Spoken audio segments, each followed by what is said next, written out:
Uh, I'm Neil Butler. I'm an artist and a producer, and I organise festivals and events. And I'm particularly concerned and interested in artists in public space.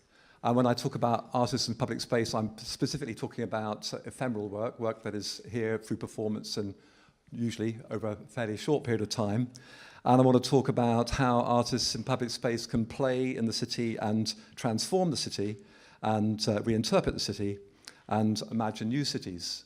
And to talk about it, just going back a little bit as to the things which influence the Situationist International of the 60s, pranksters, anarchists, artists, talking about how the city can be deconstructed, talking about the commodification of our lives and how that can be, we can react against it, talking about sur le pavé la plage, picking up the pavements and finding the city underneath.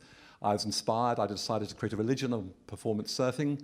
When two people gather together to share a myth, the myth becomes reality. It's about constructing your own realities in 1984.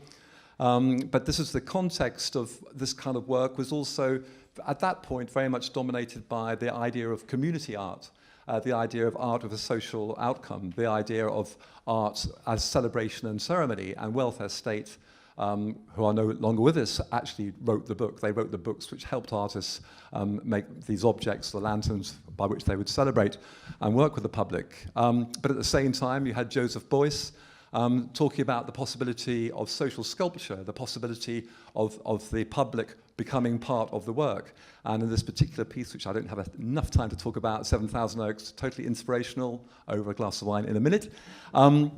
But round about the turn of the millennium, I got together with a group of producers and festival directors to create the In Situ Partnership, which is a network of artists and producers and festival directors who wish to follow artists, to follow the trends, to follow what is happening in art and public space, and to trace where we've seen it going from theatrical concerns into the environment, into the landscape, but always to where the relationship with the public is fundamental to how the work is conceived and made. It can't be made in the garret, it cannot be made away from the public are absolutely fundamental to it. And so as we saw this tracing of going from theatre into visual arts, we also saw this tracing, this movement towards co-creation, this idea that the public can inspire the creation or content or contribute to the delivery of the work. The idea that the public in making this work are collaborators and not spectators. So I'm going to talk about a few of these artists. Thor McIntyre-Burney, he's moved into the Twitter sphere. He's moved into the new social area, the digital area, and he was picking up the Twitter feeds during the Arabic Spring and converting them into audio and then placing them in these sculptural objects so that you walked through the sculpture, and in doing so, you walked through the sounds of the Arab Spring. Maria McAvner, she walks with the public, she takes them to places they find to be important, and from their memories and from their thoughts and from their ideas, she then creates sculptures which she then places back in the environment. This was the memory of a man who was talking in his 80s of his first love, my beloved. But in working in Europe, we started talking about European identity, the idea of how do you come upon this European identity.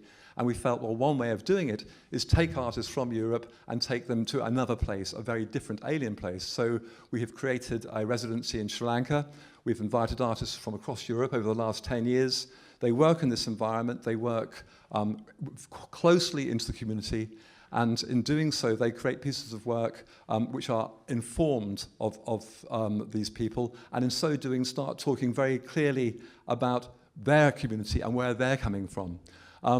One of the artists that we took there was Dries Verhoeven, a Danish artist. In this particular piece, again, too complicated, it's quite a big piece, but all these actors are in Sri Lanka on a beach in the monsoon, and the public are in a set in Europe, and they start a relationship with these people through the internet. And so it's extraordinary. You get drawn into the stories of the tsunami, but you are in Europe, they're in Sri Lanka. Some of the work is made by the public. It is another example. This particular example is, I think, yes, Sumit Sarkar. He's a visual artist, completely obsessed by Transformer movies, he decided to transform a Land Rover into Buzzbeak, an animated sculpture. But the thing about Buzzbeak is that it listens to sound, you can feed it sound, you can feed it words, it takes the words in, it mashes them up, and then gives them back to you as a sound work.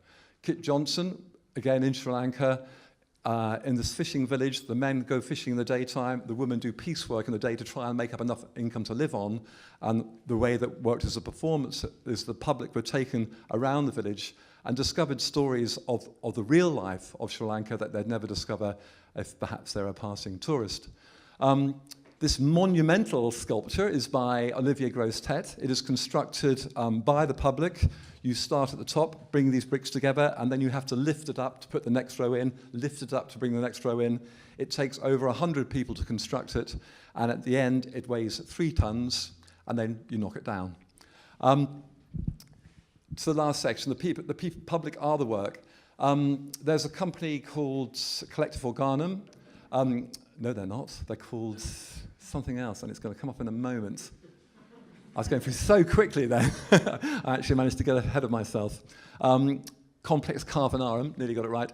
Complex are a company based in France, and they live and work in the community over a significant period of time. They pick up the stories of the community. They get involved in social geography.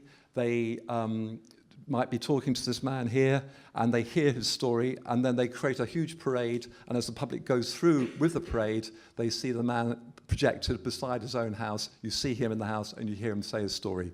Art in public space, often time-based and ephemeral, creating memories, transforming space, leaving traces.